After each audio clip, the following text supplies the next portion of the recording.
பாரத் மாதா கி ஜெய். நம் பாரத பிரதமர் மாண்புமிகு நரேந்திர மோடி அவர்களின் தலைமையிலே நம் தேசம் மிகவும் பாதுகாப்பாக உள்ளது என்பதற்கு மிகச்சிறந்த உதாரணம்தான் நேற்று நடைபெற்ற ஒரு நிகழ்வு. ஆம், நேற்று நம் நாட்டின் எல்லையிலே சிக்கிம் பார்டரிலே சுமார் 50,000 முதல் 60,000 அடிகளுக்கு மேல் உயரத்திலே சைனாவின் ஸ்பை பலூன் ஒன்று உளவு பார்க்க வந்த வேளையிலே நம் நாட்டிலே தயாரான ரஃபேல் விமானம், போர் விமானம் சுட்டு வீழ்த்தி தள்ளியது. இது ஒரு மிகப்பெரிய சாதனையாகும்.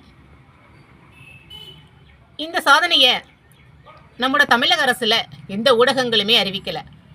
இதெல்லாம் அவங்களுக்கு தேவையும் கிடையாது. நம்முடைய தேசத்தை பற்றின கவலையும் அவங்களுக்கு கிடையாது. அவங்களுக்கு தேவை மக்கள் அடிமையாக்கி தான் மட்டுமே வாழணும். எந்த ஊடகங்களாவது தமிழகத்தில் இதை பற்றின செய்திகளை அறிவிச்சாங்களா? அறிவிக்காது. இதுதான் திராவிட மாடல்.